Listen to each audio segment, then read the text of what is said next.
Olá, pessoas. Sejam todas e todos bem-vindos aqui no canal. Eu vou fazer uma sequência de aulas sobre geometria de posição. Essa é a primeira. Esse é um assunto que a gente estuda muito pouco no ensino fundamental, mas apresenta algumas ideias. A gente fala bastante já no ensino médio. E no ensino superior, aí a gente aborda com mais robustez. Se conecta muito com geometria analítica, se conecta com geometria diferencial. O que está envolvido no estudo de geometria de posição? Está envolvido estudar posição relativa de objetos. Então nós vamos olhar o que pode acontecer no espaço tridimensional quando eu considero uma reta e um plano. Quais as posições que eles podem ter? A reta pode interceptar o plano, pode ser paralela ao plano, pode estar contida no plano. É disso que nós vamos falar quando nós falamos em geometria de posição. Tá? Então, eu vou começar com a questão do plano. Então, vamos lá. Primeiro eu vou falar do mundo bidimensional. Então, por alguns minutos, o meu mundo é um plano. Meu mundo é plano, duas dimensões. Então, não estou trabalhando no espaço. Estou trabalhando dentro de um objeto bidimensional que é um plano. Quais os objetos matemáticos básicos que cabem dentro de um plano? Bom, pontos e curvas. A parte inicial da geometria de posição, nós olhamos as retas. Claro que eu posso fazer estudos semelhantes ao que eu vou fazer com retas, pensando em círculos, elipses, hipérboles, parábolas, curvas em geral. Mas a primeira abordagem, a gente faz com retas. Então, num plano eu posso ter um ponto e uma reta, e falando em posições relativas, né, geometria de posição, o que pode acontecer entre esse ponto e essa reta? Duas coisas, ou o ponto pertence à reta ou não. E não tem nada de mais profundo, de mais notável para se comentar. Aqui eu coloquei um desenho, que eu tenho uma reta R e um ponto P, e o ponto P não pertence à reta R, está fora da reta, está lá no plano, e eles estão lá quietinhos. E está tudo bem. Eu posso ter duas retas no plano. E as retas podem ter que posições entre si? Quais as posições relativas que duas retas podem ter? Então observe que primeiro nós estamos falando de retas que estão no mesmo plano. Então eu vou pensar nesse plano, pensa no plano horizontal, que é onde estão minhas mãos. Pensa no plano horizontal. O que pode acontecer com duas retas nesse plano horizontal? Elas podem ser paralelas, posição que eu estou mostrando essas retas. Elas podem ser coincidentes e elas podem ser concorrentes. E no caso de concorrência, elas podem fazer 90 graus ou não. É isso que acontece com duas retas. Vou organizar isso e passar limpo. E aqui tem um primeiro ponto que eu me lembro, quando dando aula, que os alunos ficavam irritados. Até dando aula desse mesmo tema na faculdade, os alunos ficavam irritados quando eu falava o que eu vou falar agora. Duas retas podem ser paralelas ou concorrentes. Concorrentes, a intersecção delas é um ponto. Então, são duas retas que estão no mesmo plano, isso é a priori. Todo o meu mundo é um plano bidimensional, então todo mundo está nesse plano. E as retas podem ter um ponto em comum. Ou elas são paralelas. E se são paralelas, tem dois subcasos. Elas podem ser coincidentes, quando na verdade é a mesma reta, não são duas, é uma só, coincidem. Ou quando elas são paralelas distintas, que aí elas têm intersecção vazia. Quando elas são coincidentes, a intersecção é elas mesmas, porque uma é igual à outra, a intersecção também continua sendo igual a elas. E o que causa irritação aqui? Não é muito natural para as pessoas essa definição. As pessoas não gostam que o coincidente seja um subcaso de paralelismo. As pessoas gostam da seguinte ideia: paralelas nunca se encontram e coincidentes, coincidentes. Eu escutava de alunos uma frase meio até jocosa, né? Diziam: não, professor, coincidente é uma coisa, outra coisa, outra coisa. Essa coisa bem humorística, né? bem humorada que a gente usa na língua portuguesa. Os alunos não gostam muito de que coincidência seja um subcaso de paralelismo. Por que os matemáticos fazem isso? E não foi sempre assim, viu? Isso é uma coisa mais moderna. Sabe por quê? Porque tem uma maneira de trabalhar com esses conceitos em matemática superior, quando a gente vai para a geometria diferencial, para a geometria analítica, estudos com mais ferramenta, quando a gente põe cálculo para ajudar a estudar a geometria, quer dizer, num contexto mais sofisticado, a gente usa muito a ideia de vetor para determinar a direção de retas. E vetor, ele é um objeto livre. Ele é um objeto que tem módulo, direção e sentido. Ele não está localizado em nenhum lugar do ponto, do espaço. No nosso caso, o espaço é bidimensional, né? Então, pensem no vetor que dá origem a essas retas paralelas. O vetor pode ser pensado como sendo o mesmo. Na posição que eu estou colocando aqui para vocês, né? Estou num plano horizontal, tentando pôr as duas retas num plano horizontal, e colocando bem aqui, da esquerda para a direita, bem paralela à parede, à lousa que está atrás de mim.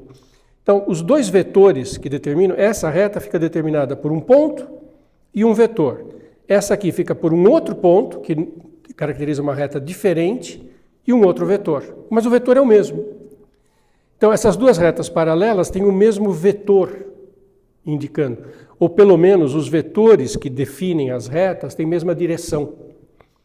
Eles próprios são vetores paralelos. E essa caracterização é muito útil.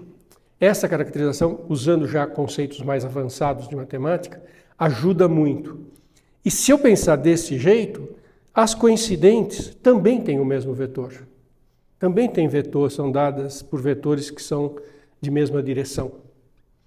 Então, por conta de uma unidade, de uma unificação num tratamento mais sofisticado, é conveniente, desde o começo, dizer que retas coincidentes formam um subcaso de paralelismo. Tá? Sei que muita gente não gosta disso, faz cara feia, mas é assim que se trabalha na geometria de posição. As retas concorrentes podem ser perpendiculares ou não. Então, aqui dentro do caso de concorrentes, tem uma noção importante, que é a noção de retas perpendiculares. Daqui a pouco, quando eu estiver no espaço, eu vou ter também a palavra ortogonal, que tem uma sutileza de distinção. O que são as perpendiculares? São aquelas que formam um ângulo de 90 graus entre si, que formam um ângulo reto. Esse conceito já vem lá da geometria grega, do Euclides. O Euclides não falava que mede 90 graus. Como é que Euclides falava de retas perpendiculares e ângulo reto? Sabe o que era um ângulo reto para o Euclides? Um ângulo era reto, um ângulo entre duas retas. Era um ângulo reto se o ângulo formado desse lado e desse lado eram iguais. Que, é claro, é a mesma ideia, né? Aqui eu tenho um ângulo raso de 180, divido em 2. Se eles são iguais, é porque cada um é 90. Quer dizer, se eu introduzo a medida de ângulo em graus, os ângulos retos são os de 90 graus. Mas isso pode ser dito sem falar medida do ângulo, simplesmente dizendo que tenho perpendicularismo se eu tenho ângulos retos, e o ângulo reto é aquele que, quando eu faço essa análise, eles são iguais dos dois lados. Então, quando isso ocorre, as retas são perpendiculares. E isso é uma coisa importante a ser caracterizada. Retas perpendiculares desempenham um papel muito grande dentro da geometria. A geometria de posição, vocês comecem a perceber, ela dá os fundamentos, ela dá umas bases para várias construções mais importantes que virão em seguida. Tendo essa noção de perpendicular, a gente vai poder ter a noção de construir um quadrado, de construir um retângulo, de construir figuras geométricas. Isso vai aparecer para enunciar o teorema de Pitágoras. Quer dizer, uma série de avanços, né, quando a gente vai avançando na geometria, eles dependem da gente ter um fundamento que tem essa cara de conceituar isso que nós estamos falando, que é da geometria de posição. Estamos juntos até aqui? Então agora vamos passar para o próximo passo. Então, próximo passo, nós vamos para o espaço. Agora o meu mundo é tridimensional. Então, quais são os objetos que a gente pode considerar dentro desse mundo? Sim, tem ponto, tem reta, tem planos, que são pedaços desse espaço tridimensional, e tem também outras figuras. Eu posso pensar em esfera, posso pensar em cubo, posso pensar em cones. Mas num primeiro momento, na geometria de posição, a gente fundamenta as posições relativas entre ponto, reta e plano. Então, quando eu vou para o espaço, eu posso ter ponto e reta. É a mesma coisa que tem no plano. O ponto pertence à reta ou não pertence à reta, esse conceito não leva a nada mais dramático. Ponto e plano, a mesma coisa. Eu tenho um plano, lembre-se que agora nós estamos num contexto em que o espaço é tridimensional e o plano é um objeto bidimensional. Então, se você pensar que esse meu caderno aqui é um plano, ele pode estar no espaço em qualquer posição, e eu tenho um ponto, e o ponto pode pertencer ao plano ou não. E isso também não tem nenhuma grande análise para ser feita na posição entre um ponto e um plano. Aí, duas retas no espaço. É uma extensão disso aqui. Como é que fica duas retas no espaço? Primeiro, R e S podem ser paralelas. Qual que é a ideia? É a mesma, mesmo vetor que indica a direção. Como eu comentei, quando eu falei primeiro em paralelismo, eu não falei em vetor. Depois que eu justifiquei chamar coincidente de paralela falando de vetor. E essa mesma ideia vai valer aqui. Duas retas são paralelas, elas têm a mesma direção. E isso subdivide em dois casos. A gente tem as coincidentes e tem as paralelas que não se encontram. Importante dizer que as retas paralelas, elas não se encontram, mas elas são coplanares. Isso é uma questão que a gente precisa gastar um tempinho para entender. No espaço, tem duas maneiras de retas não se encontrarem. Uma é essa, serem paralelas mesmo, legitimamente paralelas. E uma outra maneira é assim, essa posição que eu estou mostrando, essas duas retas, elas não se encontram. Mas elas não são paralelas. Elas estão apontando para direções diferentes. Elas vão ser chamadas de reversas. Então, quando eu falo de paralelismo e eu coloco que as retas não se encontram, elas não se encontram, mas têm que ser coplanares, ou seja, existe um plano que as contém. Não necessariamente horizontal, veja bem, essas duas retas inclinadas assim são paralelas. E o plano que as contém é um plano inclinado. Não estou dizendo que só tem paralelismo no plano horizontal. Elas podem estar em qualquer posição no espaço, mas ela tem que existir um plano que as contenha. Aí elas são paralelas. Se elas não se encontrarem, mas elas não tiver um plano que a contém, que contenha ambas, então é reversa. Então, esse é um caso. Se elas se encontram num ponto, elas são concorrentes, como a gente fez no caso de duas dimensões. E se a intersecção é vazia e não coplanares,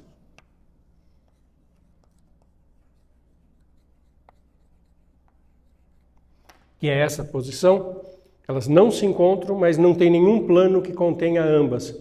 Se eu quiser passar um plano por elas, Qualquer coisa que passe por onde está uma, para depois incluir a outra, ele tem que se torcer e deixa de ser plano. Essas daqui são chamadas de reversas. Então, no espaço, posição de reta e reta é uma extensão da ideia de reta e reta no plano. E, se elas forem concorrentes, tiverem uma intersecção num plano, automaticamente elas são coplanares. Se duas retas se encontram, automaticamente elas estão contidas no mesmo plano. Então, as paralelas e as concorrentes são coplanares. Isso é automático. Se elas se encontram num ponto, elas automaticamente definem um plano que as contém. E aí, dentro desse plano, eu posso olhar se os ângulos que elas formam são iguais, retos, perpendiculares. No espaço tem essa outra situação, que as retas são não coplanares, que são as reversas. Aí, as reversas, tem uma coisa... Não é fácil ficar imaginando as retas reversas, por isso que essas varetinhas são úteis como recurso de aula, né? Essas duas reversas que eu estou mostrando para vocês aqui, tentando manter a posição relativa entre elas, se eu mexer em uma e encostar na outra, você vê que elas não são perpendiculares. Tem um ângulo que não é de 90 graus. Se eu colocar nessa outra posição e aí eu deslocar uma até encontrar a outra, encontrou como 90 graus. Como elas são reversas, elas não estão formando ângulo, porque elas não se encontram. Mas se eu mexer numa sem alterar a direção, encostar na outra, eu posso ver se o ângulo é 90 graus ou não. Nesse caso em que elas são reversas, mas formam um ângulo de reto se eu aproximar, a gente chama de ortogonal. Então, as retas concorrentes podem ou não ser perpendiculares e as retas reversas podem ou não ser ortogonais. E essa é a posição entre reta e reta no espaço. Vamos dar uma pausa nesse vídeo e daí eu vou fazer uma outra, continuar essa análise, falando de reta e plano e falando de plano e plano. Tá? Ficamos por aqui.